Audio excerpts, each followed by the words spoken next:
So I have not seen hate for a character quite like this in a while. Uh, Pretty much everyone I have seen does not like this character. Uh, I do agree. Like he is, you cannot use him for a farming period. Like he is such a heavy CQ only character. Um, it's honestly kind of crazy. Like this character, you aren't using them anywhere else. Uh, yeah, like any other self-sacrifice character, especially because we got King Tut literally almost a year ago. Uh, this character falls short so quickly. I can kind of see like some use cases for him, like if you're doing a Shinsengumi meme team, but this is a character you're gonna have to build for. There's no exception. And if you're trying to do 3-3 farming with this character, don't you're missing out on just so much of the kit.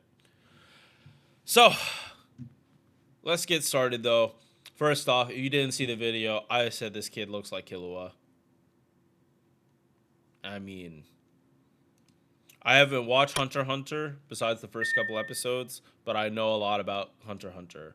Would Killua not be an Avenger if he was in if he was a servant?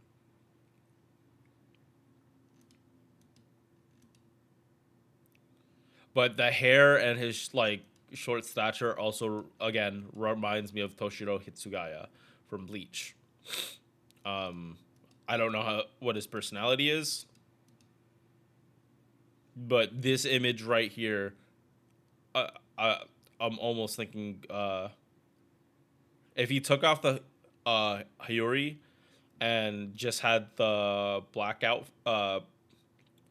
fit, he shoot actually just invert the colors, make this white and make this blue, and I would honestly think it was Toshiro with a haircut. All right, so enough about design. Let's get to gameplay. Base attack 9.2k. Decent number for a 4-star, not super high, but I'm pretty sure Avengers get a damage bonus. They do. So yeah, base attack being not the highest isn't a massive pain point. HP low to compensate. Yeah, no, this can be as low as you fucking want. Um, you want him to like only be around for a single turn. Like him having high HP would be redundant because he's gonna self-sacrifice. Star weight, star gen, Avenger numbers, MP charge 0.63, which I mean it is the highest I've seen today, because it's the third recording I'm doing. Um, but decent, especially with this arts card. Yeah, no, this is a good refund. Um, Turn one, if you get the arts card, you're pretty much set for his gameplay loop. If you don't, you better hope you have enough charge, or the enemy hits you enough. Otherwise, he might be a bit of a sitting duck. Something to note: he is a lawful good Avenger.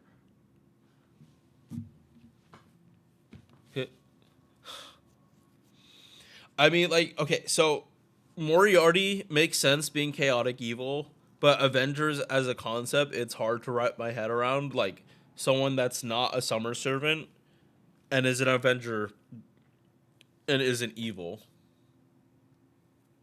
But also, I haven't read id, so I don't fully know about Avengers like that. I thought all Avengers were sealed away and we weren't gonna get any more until after the final chapter. But this event proved different. So again, waiting to see what happens there, but still won't be reading final chapter. Uh, I will wait for it in 2 years. Hit counts 3 on quick, 4 on arts, 4 on buster, 5 hit extra attack. In terms of refund, extra attack will do something. Um, Star Gen, not so much, but remember, you can't ever do a Brave Chain with this character if they're MPing. So yeah, this probably isn't going to be used too often. I am now doing monthly $5 giveaways as a way to give back to my channel.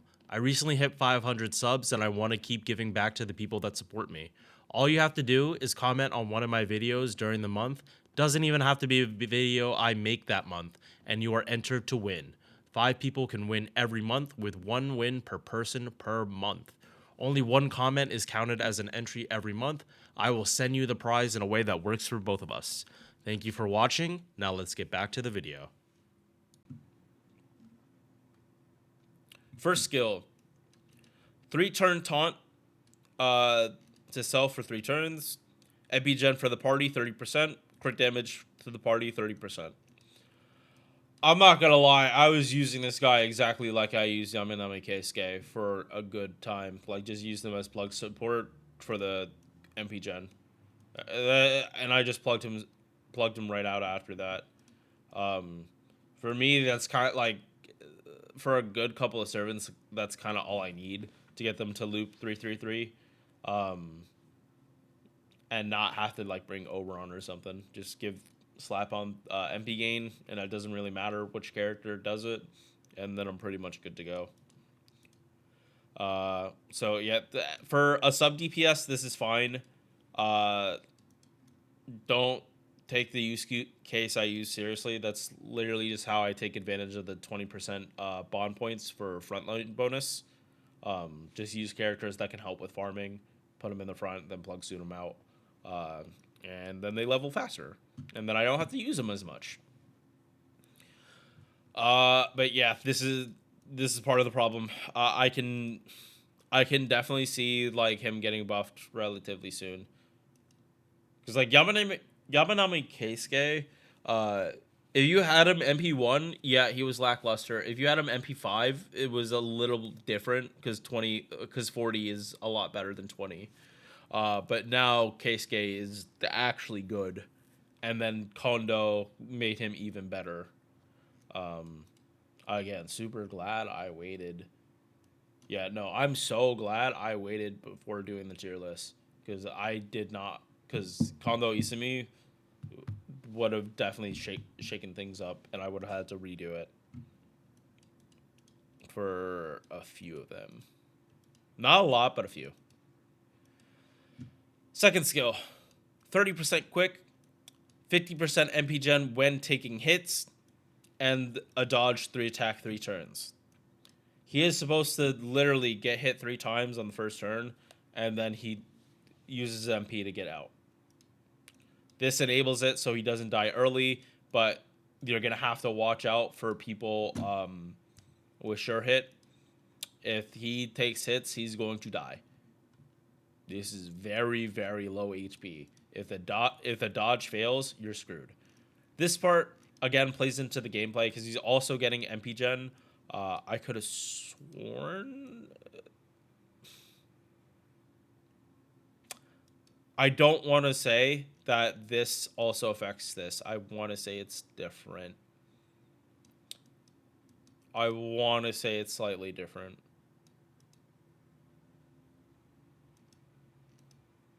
But yeah, Avenger passive plus being an Avenger means when you get hit, you get more MP gen than like a Saber. So at the very least, for a character of this type, they taunt and then they go kill whatever you point at them. It makes sense. He's the right class for it. But it's still frustrating, and this is not how people play FGO. That I think is the main problem with this character. He has a playstyle that people just don't want to interact with FGO. Especially with farming. CQ's very different, but it would still be, you could just bring another support for it. My main use case for this guy would be if you break a bar and whoever breaks the bar gets some really nasty debuff, he's just gonna eat that up. He's gonna take it with him to the grave. So yeah, that's kind of the only way I can not sell this character, but at least say he's not terrible, but this is not the game for him, right? Like in a different game, it would be working better.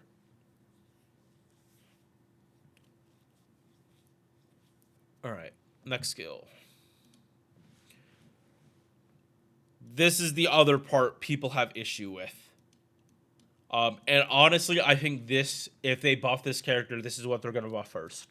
Um, he has this being AoE. Both of these AoE. These are only 20%. Why? Why is it only for him? This is equal to tactics. Why is this not AoE? He is a taunter that wants to get hit and die. Why is this not AoE? This is probably the biggest criticism I'm even going to have for this character. That if you were going to have this gameplay, all you're giving to the party is this. At bare minimum, if you are going to take up time like this, because it's even different from like Miss Crane or Kuro. Yes, he's going to cause a shuffle, but it's not a convenient shuffle. This is a very inconvenient shuffle by him dying and doing damage when he's not providing more buffs to the party. If you're going to have a character like these need to be AoE. So hopefully in the next year, he gets this buffed. Either the next Scuda or during Anniversary, where I think it would be likely for him to get a buff quicker rather than later. 30 battery to help with the gameplay. You're gonna need a pen too. But yeah, that's the skills. I do like the idea of this character, but again, FGO doesn't work like this. Not when you need to have another DPS too.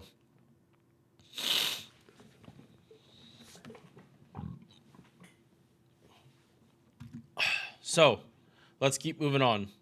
Avenger passive. Yeah, no,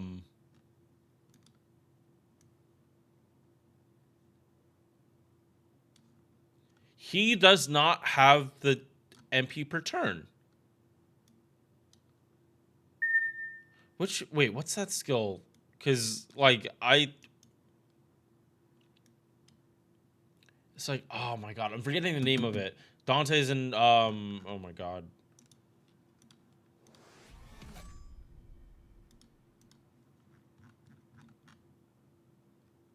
Self-replenishment magic. Oh, he might just not have that because he, like, Shinsen Gimmi didn't do with magic. Yeah, honestly, that might be the reason. It's just because he's Shinsengumi. But yeah, no, I will take the 16% MP gen when taking hits.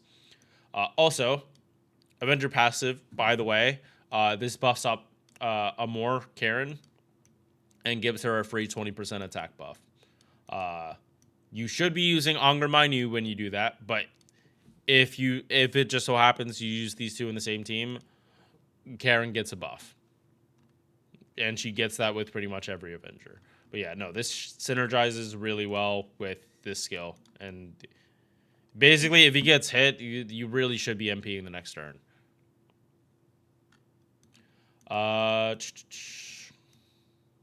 Anti-Saber, again, makes sense going after Kondo. How many Sabers are in the Shinsengumi? Yeah, this is the most important one. This is redundant. I know the last two videos, or the last two recordings I did, I said, this is good. This means absolutely nothing to this character. He's going to self-sacrifice. He should not be on the field long enough to get his cooldowns back. If he does, what the actual fuck are you doing? Because that is not how you use a character like this. How the fuck are you going to have a character that self-sacrifices on the field for more than 5 turns? Like, unless you're doing some guts shit that literally makes no sense. And again, because he's self-sacrificing, extra attack isn't going to do much. So these two you can kind of just throw out the window. Not entirely on this, but like this should not be a priority. These two would matter way more for pens. All right, MP. 8 hit, single target quick. Super effective damage to lawful alignment. They misspelled alignment here. Funny. 20% defense down. Another one that does this. And then he self-sacrifices. If you have guts, he'll come back. But you can't prevent the sacrifice. It's got to happen. His HP is going to get drained. Whether he lives or dies, it's up to you. I would definitely not keep this guy alive. And last thing, the overcharge, 10% quick. This part is weak. But I say that, but then you have to look at this OC scaling, and you're like, oh, okay, no, he has the good scaling. He has the good overcharge scaling, not the weak shit that this is 30. No, this scales all the way up to 50. Obviously, it doesn't matter if this was 3 turns or 1 turn. He's not living past the 1 turn. So I'm very happy they gave him this scaling at the very least. Why do fucking Shinsengumi only proofs? Oh my god. Pain. Alright, Bon CE. Oh, was talking about something like this before. 30% MP damage. When he dies, he puts defense down on all enemies. Not bad. Not terrible. I wouldn't put this as grand candidate at all. I would never pick a self-sacrifice unit as a grand. When their job is to die, how are they supposed to kill something if they don't kill something before they die? Because, you know, people die when they're killed. And apparently, he only kills when he dies. Anyway, yeah, decent Bon C that synergizes with this kit, but this is not something you would put as a grand CE to clean up the kit. This is just kind of a cherry on top, and probably is used more in setups, but I could probably see other CEs being even better than this one, honestly. Like Ox King and CEs like it. Yeah. This character is just going to be super, super niche. I would not advise summoning specifically for this character. You kind of just get him as a bonus for getting either Kawakami or Kondo. And for everyone that watched the other summons, yeah, you probably know why I saved the Kawakami for last. There is a very good reason I saved that one for last. All right, that's the end of this one. Peace. Thank you for making it to the end of this video. If you enjoyed, drop a like or sub. Hope to see you in the next one. Peace.